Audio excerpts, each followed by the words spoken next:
إن الحمد لله نحمده ونستعينه ونستغفره ونعوذ بالله من شرور أنفسنا وسيئات أعمالنا من يهده الله فلا مضل له ومن يضلل فلا هادي له أشهد أن لا إله إلا الله وأشهد أن محمدا عبده ورسوله اللهم صل وسلم وبارك على نبينا محمد وعلى آله وصحبه ومن اتبع بهداه إلى يوم القيامة وبعد.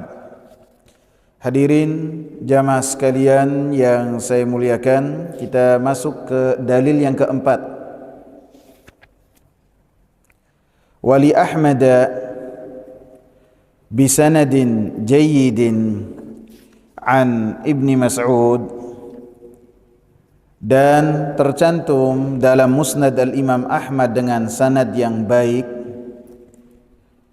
dari Abdullah bin Mas'ud, semoga Allah subhanahu wa ta'ala meridainya, marfu'an, dan ini dikatakan oleh Nabi sallallahu alaihi wasallam, disandarkan kepada Nabi sallallahu alaihi wasallam, inna min syirarin nasi man tudrikuhumus sa'atu wa hum ahya'un walladzina yattakhidhuna al-qubura masajida, rawahu Abu Hatim fi sahihihi. Sesungguhnya dari sejelek-jelek manusia yang mereka mendapatkan hari kiamat sedangkan mereka dalam keadaan hidup, dan sejelek-jelek manusia yaitu yang menjadikan kubur-kubur sebagai masjid atau tempat ibadah. Dan diriwayatkan juga oleh Al-Imam Abu Hatim Ibn Hibban dalam kitab sahihnya. Hadis ini adalah dalil yang keempat yang menyebutkan tentang larangan keras bagi siapa-siapa yang beribadah kepada Allah subhanahu wa ta'ala di sisi kubur orang saleh. Larangannya sangat keras sekali, dan penulis memperbanyak membawakan dalil-dalil yang berkaitan dengan hal ini. Sudah masuk kita ke dalil yang keempat.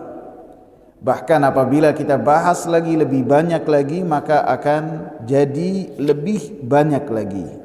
Bahkan penulis tidak hanya membawakan 4 dalil, beliau pun menyimpulkan 16 pelajaran dari 4 dalil yang telah beliau bawakan.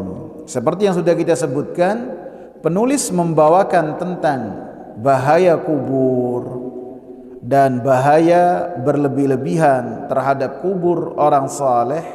Beliau taruh dalam 3 bab. Beliau letakkan dalam tiga bab. Bab 19, bab 20, dan bab 21.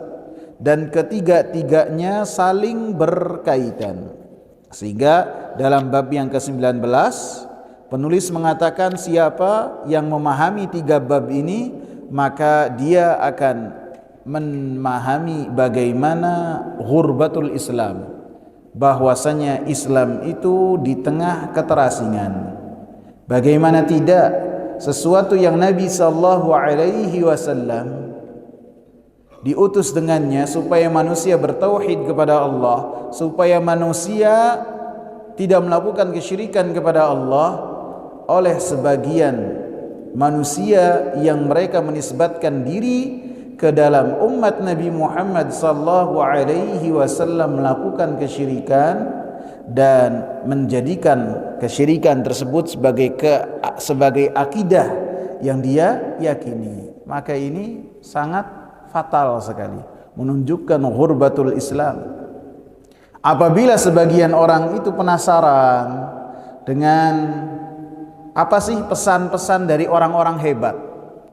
Apa sih wasiat yang dikatakan oleh orang-orang hebat? Siapapun itu terkadang ada buku yang menulis tentang hal tersebut. Baik itu orang-orang hebat yang berkaitan dengan ekonomi ataupun dengan apa yang dimiliki oleh seseorang, penemu-penemu ataupun pemikir-pemikir. Ketika orang tersebut memiliki perkataan-perkataan di akhir hayatnya, biasanya ditulis dan diperhatikan oleh manusia. Dan sekarang kita dapati bagaimana wasiat Nabi SAW di akhir hayatnya. Apa wasiatnya? Jangan beribadah di sisi kubur. Ini wasiat Nabi SAW yang beliau ulang-ulang dalam beberapa bulan kita dalam majlis yang mulia ini. Bahkan oleh Aisyah radhiyallahu anha, beliau mengatakan dalam hadis yang kedua, faqala wa huwa kadzalik. Maka Nabi sallallahu alaihi wasallam berkata ketika Nabi sallallahu alaihi wasallam dalam keadaan kepayahan, dalam keadaan menghadapi sakaratul maut. Nabi sallallahu alaihi wasallam yang beliau ingatkan kepada umatnya dengan mengatakan la'natullahi 'alal yahudi wan nasara ittakhadhu qubur anbiya'ihim masajid. Laknat Allah Subhanahu wa taala peruntukkan kepada orang-orang Yahudi dan orang-orang Nasara. Kenapa? Kenapa mereka mendapatkan laknat? Mereka telah menjadikan kubur-kubur nabi mereka sebagai tempat ibadah, sebagai masjid. Maka Aisyah radhiyallahu anha langsung mengatakan yuhadziru ma sana'u. Nabi sallallahu alaihi wasallam memberikan peringatan terhadap apa yang telah dilakukan oleh orang-orang Yahudi, oleh orang-orang Nasara, supaya apa? Supaya umatnya Nabi Muhammad sallallahu alaihi wasallam tidak mendapatkan apa yang didapat oleh orang-orang Yahudi dan orang-orang Nasara, berupa kutukan dari Allah, berupa laknat dari Allah Subhanahu wa taala. Di dalil yang keempat ini penulis membawakan hadis dari Abdullah bin Mas'ud dan menyebutkan inna min syirarin nasi man tudrikuhumus sa'atu wa hum ahya. Sesungguhnya dari sejelek-jelek manusia mereka-mereka yang mendapati dan bertemu dengan hari kiamat sedangkan mereka dalam keadaan hidup. Artinya ketika sangkakala ditiup oleh Allah Subhanahu wa taala, ketika sangkakala ditiup oleh malaikat Israfil atas perintah dari Allah Subhanahu wa taala yang menunjukkan bahwasanya hari kiamat telah tiba, maka manusia-manusia yang pada saat itu mendapati sangkakala, maka mereka adalah manusia-manusia yang paling jelek. Ini Rasulullah sebutkan manusia-manusia yang paling jelek ada dua. Satu di antaranya adalah mereka-mereka yang bertemu dengan hari kiamat sedangkan mereka masih hidup. Dan ketika hari kiamat ditegakkan, maka sebelum Allah Subhanahu wa taala menegakkan hari kiamat, memerintahkan malaikat Israfil meniupkan sangkakala, maka sebelumnya Allah Subhanahu wa taala memerintahkan angin, yang angin tersebut tidaklah melewati orang-orang yang beriman, walaupun imannya setipis apapun, walaupun imannya sekecil apapun, kecuali orang-orang yang beriman tersebut akan meninggal dunia dengan dilewati oleh satu angin. Anginnya itu disebutkan keluar dari negeri Yaman, disebutkan juga keluar dari negeri Syam. Sehingga ini adalah bentuk pemuliaan Allah Subhanahu wa taala. Allah Subhanahu wa taala memberikan kemuliaan kepada hamba-hambanya yang beriman. Tidaklah dilewati oleh angin tersebut kecuali orang yang beriman itu meninggal dunia. Setelahnya tidaklah terjadi hari kiamat. Setelahnya tidak ada orang yang menyebut kata Allah, tidak ada. Setelahnya tidak ada orang yang sujud ruku, tidak ada. Setelah angin ini berhembus melewati seluruh bumi, tidak ada orang yang membaca Al-Quran, tidak ada. Dan pada saat itu Al-Quran dibuka oleh manusia, maka kosong. Karena Al-Quran itu diturunkan oleh Allah Subhanahu wa ta'ala untuk diapakan? Dijadikan kaligrafi, ditulis di belakang mobil, atau dicetak kemudian ditaruh di atas setir di mobil. Tidak. Al-Quran diturunkan buat apa? Dibaca. Setelah dibaca, ditadaburi. Setelah ditadaburi, diamalkan. Itu Al-Quran diturunkan oleh Allah Subhanahu wa ta'ala. Tidak lebih dari itu. Tidak boleh hanya berhenti dalam membaca saja, dan tidak boleh hanya ditadaburi saja. Dibaca, ditadaburi, kemudian diamalkan. Ini Al-Quran. Apabila ketiga-tiganya tidak dilakukan oleh manusia, maka Allah Subhanahu wa ta'ala memuliakan kalamnya. Allah Subhanahu wa ta'ala memuliakan firman-Nya, perkataan-perkataannya. Maka dikembalikan, diangkat oleh Allah Subhanahu wa ta'ala dalam satu malam. Sehingga di pagi hari sebagian orang-orang fasik ataupun orang-orang kafir yang sebelumnya mampu membaca Al-Quran, surat Al-Fatihah, surat An-Nas, surat Al-Falaq, surat Al-Ikhlas, mungkin sebagian orang-orang kafir mampu membacanya, maka hilang dari ingatan mereka. Ketika mereka membuka mushaf, kosong, tidak ada apa-apa. Karena apa? Dikembalikan oleh Allah Subhanahu wa ta'ala. Maka pada saat itulah hari kiamat terjadi. Sudah tidak ada lagi orang yang menyebutkan perkataan Allah. Tidak ada lagi orang yang membaca Al-Quran. Berhembusnya angin tersebut, maka disebutkan dalam hadis-hadis yang banyak. Dalam hadis yang tercantum dalam Sahih Muslim, Rasulullah sallallahu alaihi wasallam mengatakan, "Idz ba'atsallahu rihan thayyibatan."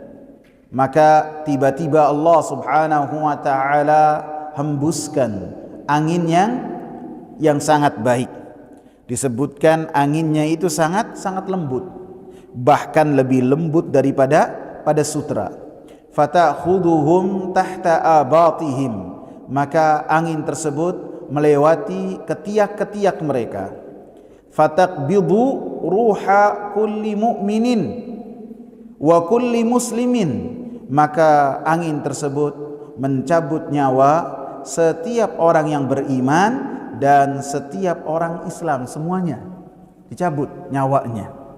Wa yabqa syirarun nas, maka pada saat itu yang tersisa hanya manusia yang sangat jelek.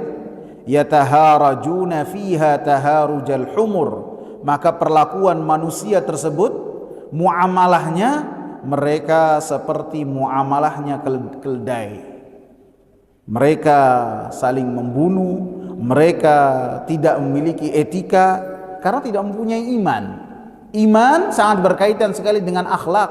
Iman sangat berkaitan sekali dengan perangai. Sehingga ketika tersisa tidak ada orang yang beriman, maka yang terjadi kebinasaan.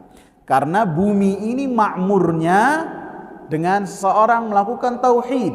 Ketika manusia beribadah kepada Allah Subhanahu wa ta'ala, apabila sudah tidak ada ibadah kepada Allah Subhanahu wa ta'ala, maka pada saat itu zaman yang tersisa hanyalah kejelekan.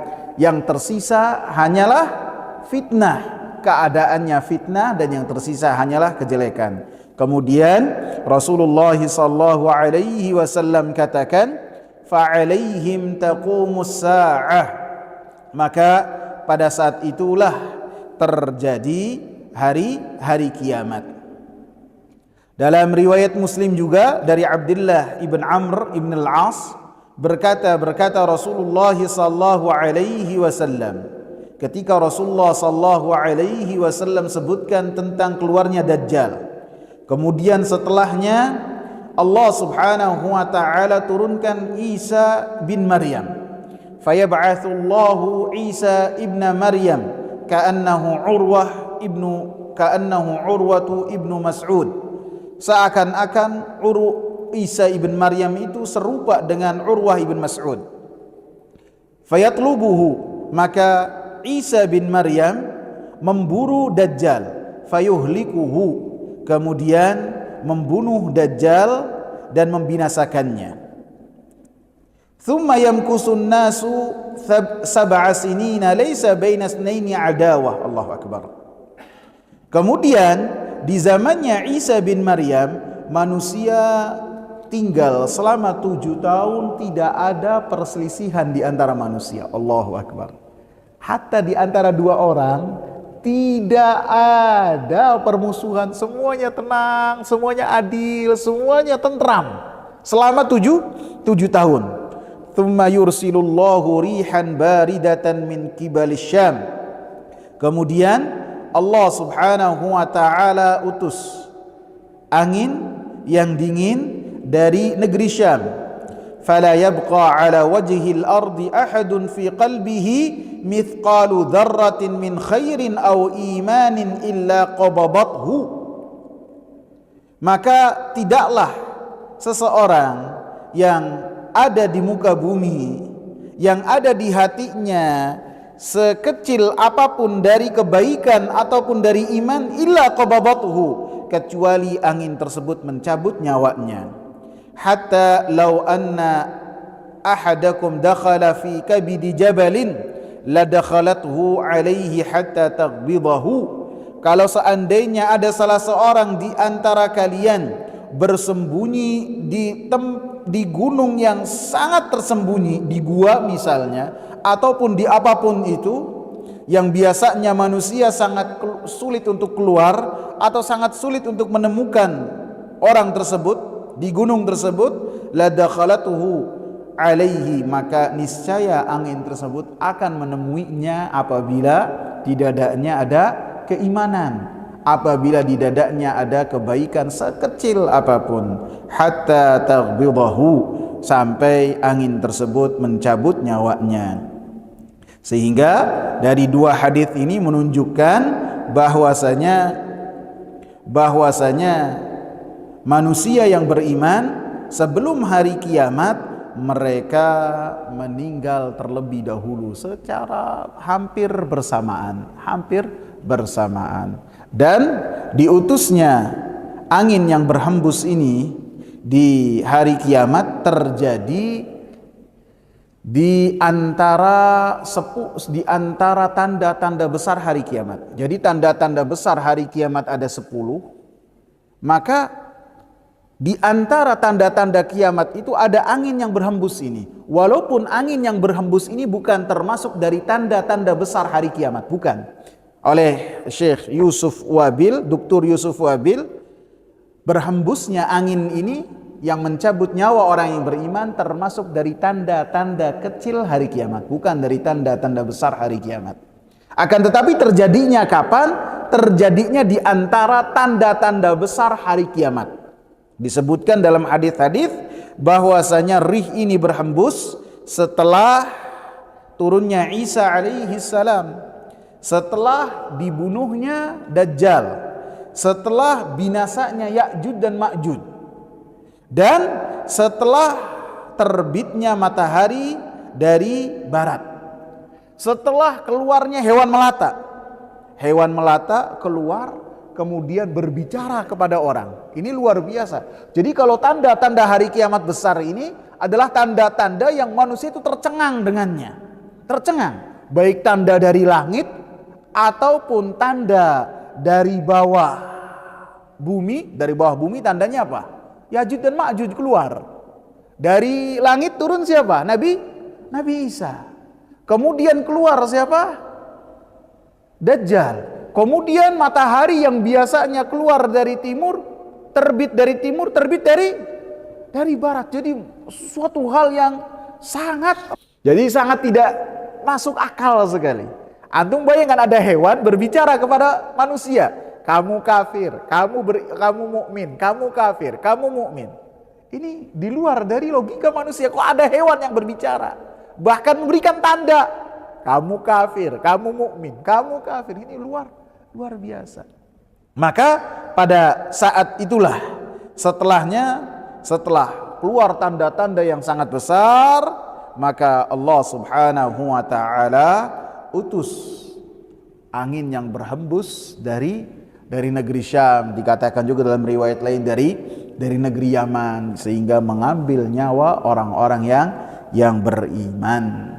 Sehingga termasuk tanda kecil akan tapi terjadi di sela-sela tanda-tanda hari kiamat yang besar.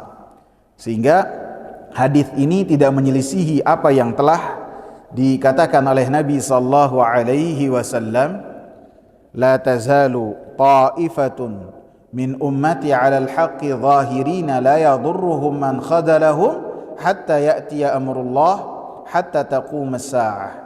Senantiasa dari umatku ini ada satu golongan, yang golongan tersebut senantiasa berada di atas kebenaran al-haq yang telah dibawa oleh Rasulullah sallallahu alaihi wasallam. Tidaklah mereka tertimpa kemudaratan dengan orang-orang yang berupaya untuk mengalahkan mereka, hatta ya'tiya amrullah, sampai datang perkaranya Allah. Sampai datang perkara Allah, artinya dalam riwayat lain hatta taqumas sa'ah, sampai berdirinya hari kiamat. Sehingga dalam hadis ini seakan-akan maknanya orang-orang yang beriman mereka akan tetap ada sampai hari kiamat. Maka para ulama mengatakan bahwasanya dimaksud hatta taqumas sa'ah, sampai mereka orang-orang yang beriman mendekati hari kiamat. Maka sebelum hari kiamat itu tiba, maka Allah Subhanahu wa taala matikan semua orang-orang yang beriman, sehingga orang-orang yang mereka mendapati hari kiamat adalah semuanya adalah orang-orang kafir, semuanya orang-orang yang tidak ada keimanan di hatinya sedikit pun. Kemudian jenis manusia yang kedua yang mereka dikatakan oleh Rasulullah sallallahu alaihi wasallam sebagai manusia yang jelek adalah walladzina yattakhiduna al-qubura masajida. Mereka yang telah menjadikan kubur-kubur sebagai masjid. Sehingga mereka yang menjadikan kubur sebagai tempat ibadah, maka mereka dikatakan oleh Rasulullah sallallahu alaihi wasallam sebagai manusia yang sangat jelek, walaupun ketika beribadah ingat ibadahnya kepada Allah Subhanahu wa taala. Ketika mereka beribadah di sisi kubur dan ketika ibadahnya itu kepada Allah, mereka tidak melakukan kesyirikan kepada Allah Subhanahu wa taala, maka Rasulullah memvonis mereka dengan perkataan apa? Mereka adalah manusia yang jelek ketika mereka beribadahnya kepada Allah. Maka akan menjadi dosa yang lebih besar lagi ketika mereka ibadahnya dikubur, kemudian mereka beribadahnya kepada kubur tersebut. Maka tentu akan kejelekannya itu berlipat-lipat. Sehingga hadis ini seperti apa yang telah dikatakan oleh Rasulullah sallallahu alaihi wasallam dalam hadis Ummu Salamah, ketika Ummu Salamah menceritakan tentang apa yang Ummu Salamah lihat di negeri Habasyah, dan Ummu Salamah menceritakan gereja tersebut gereja yang sangat besar, yang Ummu Salamah terkagum-kagum. Maka Nabi dalam keadaan rebahan langsung bangkit dengan mengatakan, ulaika idza mata fihimur rajulus salihu banau ala qabrihi masjidan. Mereka apabila ada yang mati di antara mereka orang saleh, maka mereka bangun di atas kuburnya itu tempat ibadah.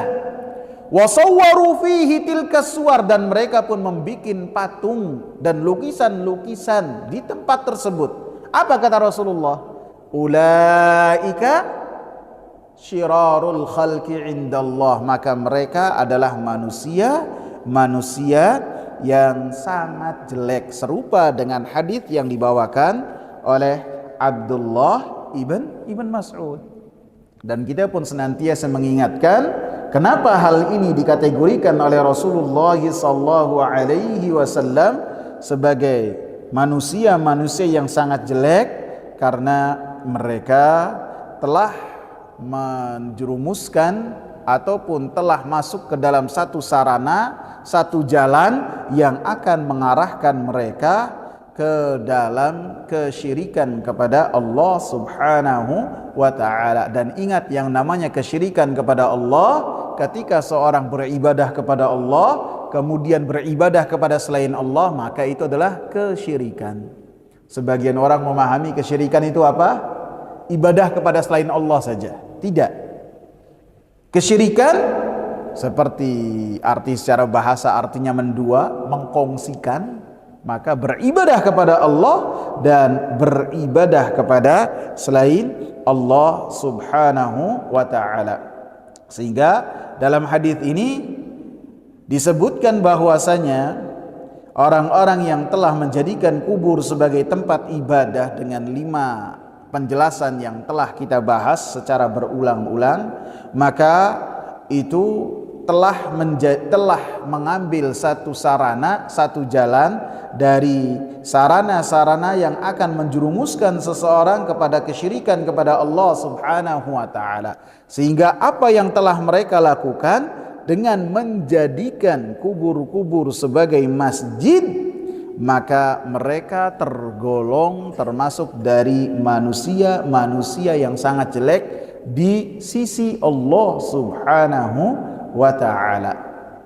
Sehingga pemahaman terbaliknya dari hadis ini, bahwasanya siapa yang terlepas dari sifat ini, yaitu tidak menjadikan kubur sebagai tempat ibadah ataupun berupaya untuk mengingatkan manusia supaya tidak melakukan hal tersebut, kemudian menyibukkan diri dengan mengikuti sunnah Nabi sallallahu alaihi wasallam yang berkaitan dengan akidah, yang berkaitan dengan ibadah, yang berkaitan dengan akhlak, maka saru bidzalika min khiyarin nas.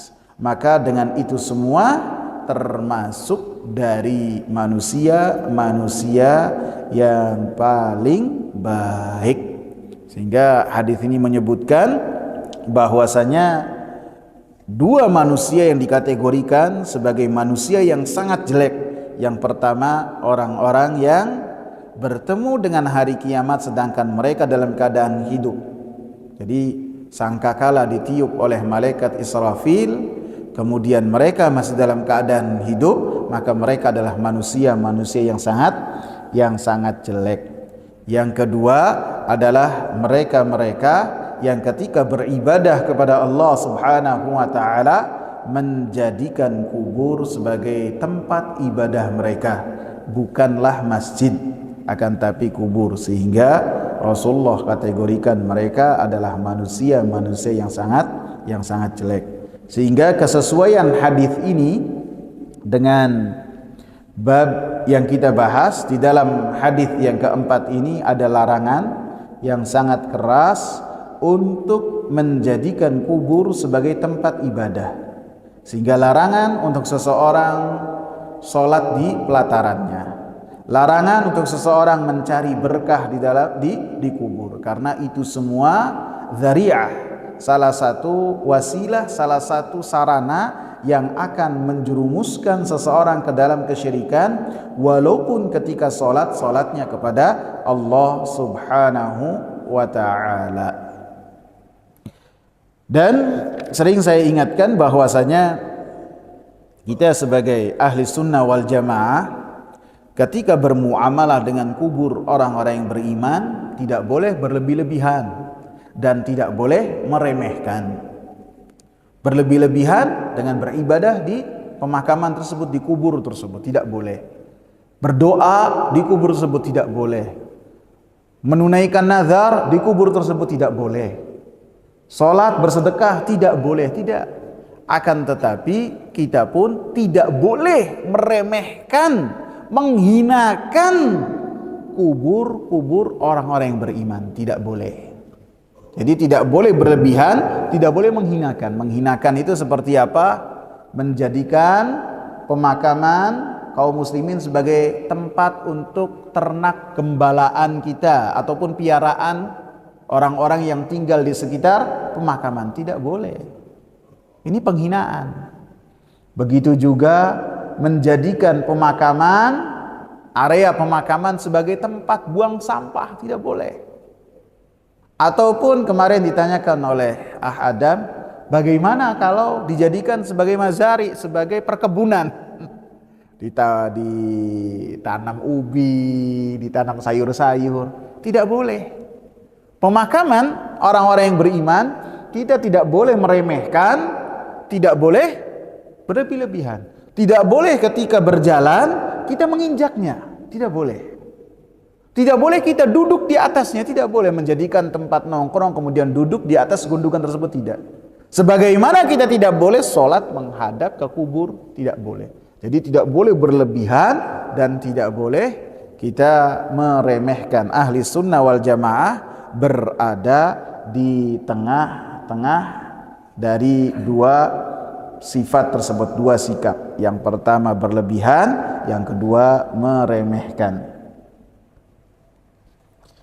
Sehingga ringkasan dari bab ini disebutkan bahwasanya dari 4 hadis yang dibahas oleh Imam Syekh Shalih Fauzan, sebutkan beberapa pelajaran akan kita sebutkan, tapi kita selesaikan dulu. Ringkasan dari bab ini bahwasanya wajib bagi kita semua untuk menjauh dari kesyirikan dan semua jalan dan sarana yang akan menjerumuskan kita ke dalam kesyirikan kepada Allah Subhanahu wa taala. Dan larangan yang sangat keras bagi siapa-siapa yang beribadah kepada Allah Subhanahu wa taala di sisi kubur orang-orang saleh. Dan ini termasuk dari bagaimana penulis kitab ini sangat mendapatkan taufik dari Allah dan sangat teliti ketika menulis bab dan memberikan judul.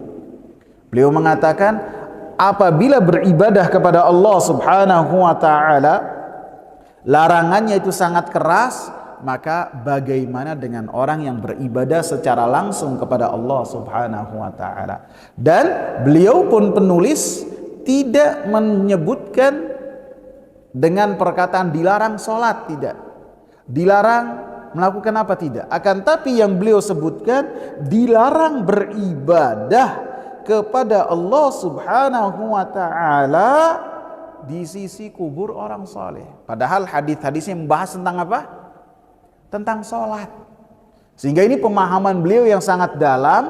Apabila sholat saja tidak boleh, maka selain dari sholat pun tidak boleh. Ketika seseorang melakukan di kuburan, di pemakaman, ketika melakukan ibadah dalam rangka mengharapkan berkah ataupun apapun juga yang diberikan kepada penghuni kubur, maka itu tidak boleh. Sehingga ini tentu mencakup sholat seperti yang telah disebutkan oleh Nabi sallallahu alaihi wasallam. Kemudian seakan-akan penulis mengkiaskan dengan ibadah-ibadah yang lainnya. Sebagian orang ketika bersedekah, bersedekahnya di sisi kubur. Pernah dapat demikian? Iya kan? Maka ini termasuk dari larangan. Tidak boleh. Tidak boleh melakukan penyembelihan. Tidak boleh menunaikan nazar di tempat-tempat tersebut, karena itu semua akan menghantarkan ke dalam kesyirikan, karena tidak mungkin seseorang melakukan itu semua di sisi kubur tertentu kecuali ada pengagungan dalam hatinya ke kubur tersebut. Pasti ada pengagungan, sehingga apapun bentuknya maka hal tersebut dilarang. Kemudian tentunya apa hukum ibadah di sisi kubur?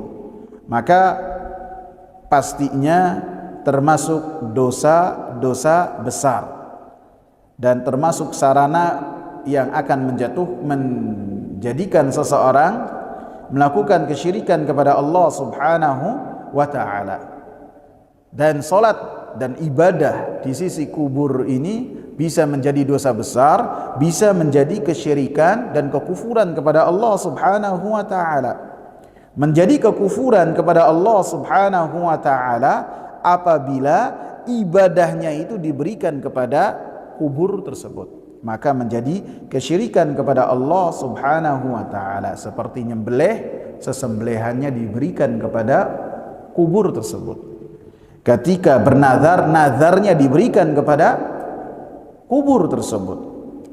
Ataupun ketika salat, salatnya untuk orang yang ada di dalam kubur tersebut. Bahkan ketika berdoa, doanya untuk ditujukan kepada orang yang di dalam kubur. Maka itu semua adalah kesyirikan kepada Allah Subhanahu wa ta'ala, dan tidak ada perbedaan ketika seseorang melakukannya di sisi kubur ataupun jauh dari kubur. Ketika berdoa kepada selain Allah, maka jatuhnya apa? Kesyirikan. Ketika dia bernazar untuk selain Allah, jatuhnya kesyirikan. Ketika dia berdoa kepada selain Allah, meminta pertolongan kepada selain Allah, maka jatuhnya kesyirikan kepada Allah Subhanahu wa ta'ala, walaupun dia lakukan tidak di sisi kubur. Akan tetapi apabila dilakukannya di sisi kubur, maka kesyirikan-kesyirikan ini, dosa-dosa ini menjadi berlipat-lipat, karena dia telah melakukan kesyirikan kepada Allah, dan di waktu yang sama dia pun telah menjadikan kubur sebagai masjid, yang mana perkara itu dilarang oleh Allah Subhanahu wa ta'ala melalui lisan Rasulnya dalam banyak perkataan Nabi sallallahu alaihi wasallam. Kemudian Al-Imam Ibn Taimiyah rahimahullah, beliau mengatakan dalam kitab Al-Iqtida, Iqtida Siratal Mustaqim, beliau mengatakan ketika membahas tentang hal ini, fahadhil mafsadatu allati hiya mafsadatu syirki kabiruhu wa saghiruhu hiya allati hasama an-nabiy sallallahu alaihi wasallam maddataha. Maka ini adalah kerusakan, yang mana kerusakan ini adalah berupa kesyirikan kepada Allah Subhanahu wa ta'ala, baik kesyirikan yang kecil ataupun kesyirikan yang besar. Ini adalah kerusakan kecil ataupun besar. Hiyallati hasaman Nabi sallallahu alaihi wasallam maddataha. Oleh karenanya Nabi sallallahu alaihi wasallam memangkas habis semua jalan untuk menuju ke dalam kerusakan berupa kesyirikan kepada Allah Subhanahu wa ta'ala. Hatta naha 'anis salati fil maqbarati mutlaqan wa illam yaqsidil musalli barakatal buq'ati bi salatihi. Oleh karenanya Nabi sallallahu alaihi wasallam melarang untuk salat di kubur atau di pemakaman secara menyeluruh. Walaupun ketika orang salat di kuburan ataupun di pemakaman tidak memiliki tujuan sedikit pun untuk mencari berkah di tempat tersebut dengan salatnya, dilarang. Kama yaqsidu bi salatihi barakata al-masajid ats-tsalatsati. Seperti ketika seseorang salat di 3 masjid, Masjidil Haram, Masjid Nabawi, dan Masjidil Aqsa. Ketika seseorang salat di 3 masjid ini dalam rangka mencari barakah, mencari kelipatan ganjaran, wa nahwi dzalik, dan hal-hal yang serupa. Fayanhal muslima 'anis salati hina idzin wa illam yaqsid dzalika saddan lidzari'ah. Maka Rasulullah sallallahu alaihi wasallam melarang seorang muslim untuk salat ketika itu, walaupun dia tidak mencari barakah, tidak mencari apapun di sisi kubur tersebut, dalam rangka menutup jalan supaya tidak jatuh ke dalam kesyirikan. Amma idza qasada ar-rajulu as-salata inda ba'di kuburil anbiya'i was-salihin mutabarrikan bis salati fi tilkal buq'ah fahadha ainul muhaddati lillahi wa rasulih. Adapun ketika seseorang salat di sisi kubur-kubur para nabi ataupun kubur orang-orang yang saleh dalam rangka mencari keberkahan dengan salat tersebut di tempat tersebut, fahadha ainul muhaddati lillahi wa rasulih, maka inilah inti dari penentangan kepada Allah Subhanahu wa taala dan kepada Rasulnya. Wal mukhalafati lidinih, dan inilah inti dari pelanggaran kepada agamanya Allah Subhanahu wa taala. Wabtida'i dinin lam ya'dzan bihillah, dan ini adalah perbuatan bid'ah dalam agama yang tidak pernah diizinkan oleh Allah Subhanahu wa taala. Fa innal muslimina qad ajma'u ala ma 'alimuhu bil idtirari min dini Rasulillah sallallahu alaihi wasallam, maka sesungguhnya kaum muslimin, para ulama telah memiliki ijma', kesepakatan terhadap apa yang mereka ketahui dari agama mereka, dan ini termasuk inti dari agama yang telah mereka terima dari Rasulullah sallallahu alaihi wasallam, min anna salata 'indal qabri ayya qabrin kana la fadla fiha lidzalika, maka bahwasanya salat di sisi kubur apapun juga, maka tidak ada keutamaan salat di sisi kubur. La lis-salati fi tilkal buq'ati maziyah khairun maziyatu khairin aslan. Tidak ada keutamaan dalam tempat tersebut ketika melaksanakan salat sedikit pun dari keutamaan. Bal maziyatu syarr, yang ada adalah kejelekan yang sangat banyak sekali. Sehingga ini disebutkan oleh Al-Imam Syekhul Islam Ibn Taimiyah rahimahullah, apabila salat saja dilarang secara keras oleh Nabi sallallahu alaihi wasallam, bagaimana dengan salatnya dalam rangka tujuan mencari berkah, maka lebih dilarang lagi. Dan pelajaran-pelajaran dalam hadis ini pun disebutkan ada beberapa pelajaran.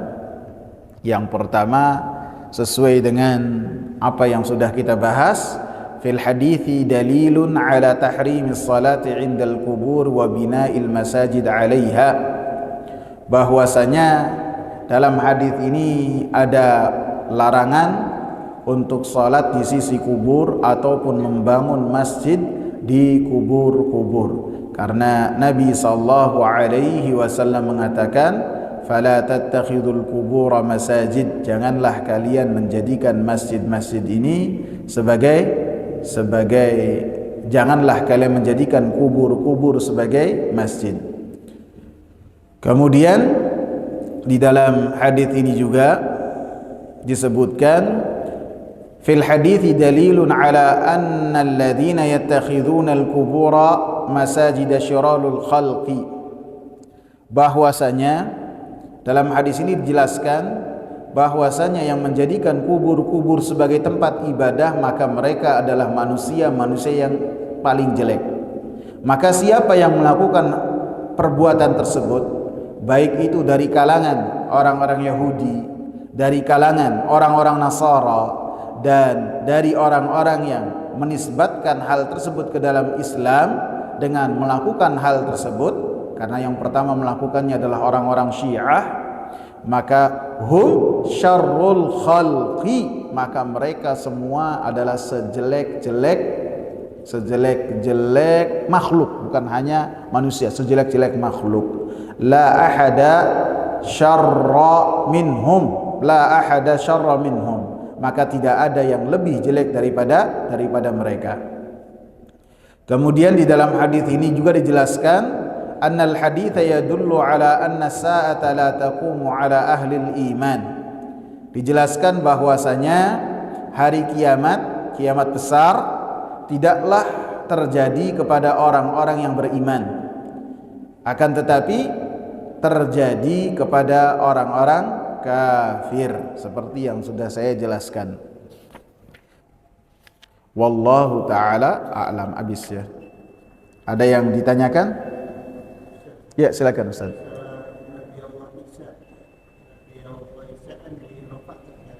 Ya. Nanti di akhir kiamat itu kan diturunkan kembali dari Eropa kan sampai diturunkan kembali itu apa dimatikan apa hidup, apa meninggal, apa masih hidup? Yang mana nih? Waktu apa? Ya sekarang ya kan? Hidup. Oh, masih hidup. Masih hidup. Jadi ketika diangkat itu dalam keadaan hidup. Dan ketika bertemu dengan Nabi Muhammad dalam keadaan hidup. Jadi para nabi, para rasul ketika Nabi diisrakan dan dimi'rajkan semuanya dalam keadaan hidup, bertemu. Hidup yang hidupnya itu hidup barzakh. Mereka hidup yang berbeda. Mereka dipertemukan dengan Nabi Muhammad, termasuk bertemu dengan Nabi Adam. Mereka dalam kehidupan yang berbeda. Karena mereka pada hakikatnya telah wafat. Nabi Ibrahim bertemu, sebutkan juga Nabi Yusuf. Yang benar-benar kehidupannya seperti Nabi Muhammad hanya Nabi Isa. Bagaimana disebutkan Nabi Musa berdiskusi dengan Nabi Muhammad yang berkaitan dengan sholat 50 waktu. Hidup, tapi hidup yang berbeda. Akan tetapi Nabi Isa alaihi salam, maka beliau hidupnya sama seperti kita ketika bertemu dengan Nabi Muhammad sallallahu alaihi wasallam. Sehingga termasuk doa yang dipanjatkan oleh Nabi Isa alaihi salam, beliau berdoa supaya menjadi umatnya Nabi Muhammad sallallahu alaihi wasallam dan diijabahkan oleh Allah Subhanahu wa taala. Sehingga termasuk sahabat dan dia juga nabi adalah Nabi Isa alaihi salam. Karena definisi sahabat Nabi itu apa? Bertemu dengan Nabi dalam keadaan hidup dan beriman dan mati dalam keadaan iman juga. Dan Nabi Isa alaihi salam memenuhi itu semua. Gitu. Jadi turun dalam keadaan menjadi pengikutnya Nabi Muhammad sallallahu alaihi wasallam. Ya, silakan. Di dalam Al-Quran disebutkan bahwa Allah itu menciptakan makhluk dunia yang ada di bumi itu adalah jin dan manusia. Kemudian tadi ada disebutkan Ya'juj dan Ma'juj. Sebenarnya Ya'juj dan Ma'juj ini bangsa apa sih? Iya. Ya'juj dan Ma'juj itu bangsa manusia dari anak keturunan Nabi Adam alaihi salam juga. Sama seperti kita. Akan tetapi jumlah mereka sangat banyak dan mereka melakukan kerusakan di muka bumi dengan sangat luar biasa. Sehingga ketika satu kaum yang kisahnya diabadikan oleh Allah Subhanahu wa taala dalam surat Al-Kahfi, di akhir-akhir surat Al-Kahfi, maka disebutkan sekelompok manusia tersebut meminta kepada Dzulqarnain supaya menghadapi Ya'juj dan Ma'juj dan kemudian ditutup rapat tempat mereka hidup dengan timah yang sangat besar sekali, dan kisahnya diabadikan oleh Allah Subhanahu wa taala dalam surat Al-Kahfi. Karena surat Al-Kahfi ini membahas tentang keajaiban-keajaiban dunia. Kisahnya Nabi Musa dan Nabi Khadir. Ini suatu hal yang menakjubkan. Dijadikan tandanya adalah ikan, kemudian ikan yang mati ini jadi hidup. Jadi hidup kemudian berenang, bahkan disebutnya berenangnya di pasir sampai menembus ke laut, ke pantai.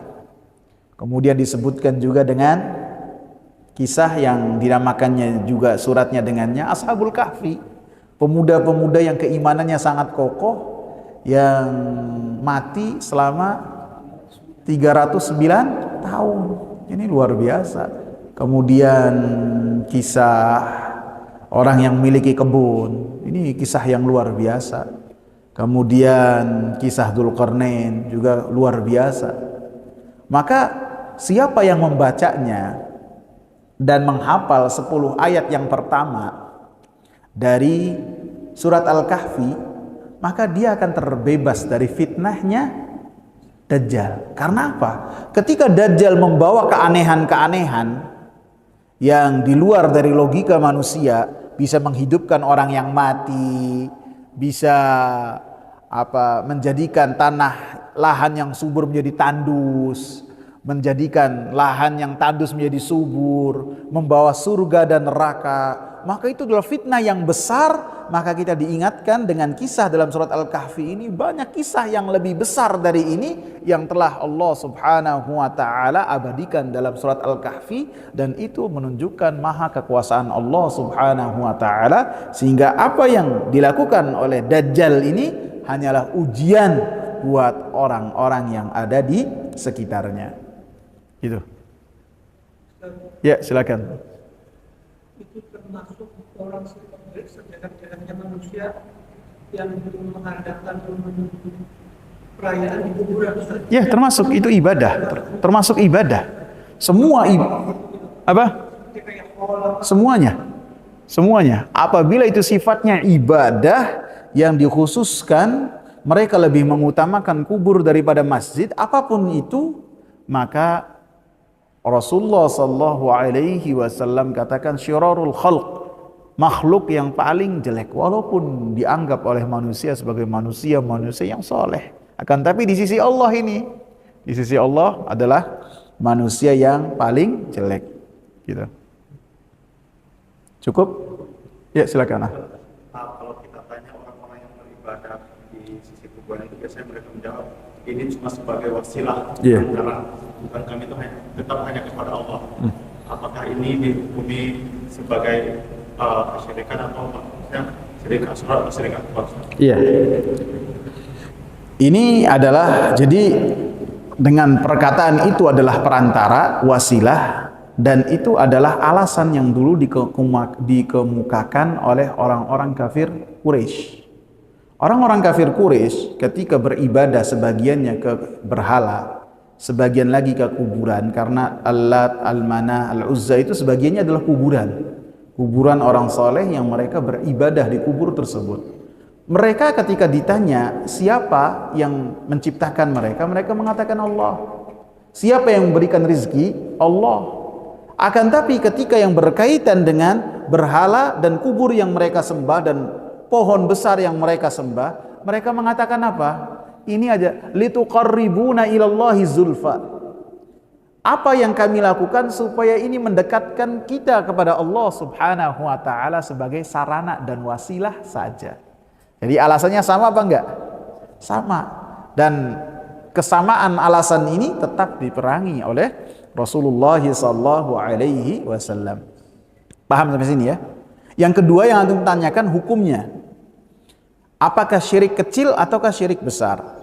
Apabila ketika seorang beribadah di kubur, apapun ibadahnya, ketika beribadahnya kepada Allah, dan mereka ketika beribadah itu hanya berharap berkah di tempat tersebut, ataupun menjadikan sarana saja antara mereka dengan Allah, maka itu adalah syirik kecil karena mereka beribadahnya kepada Allah.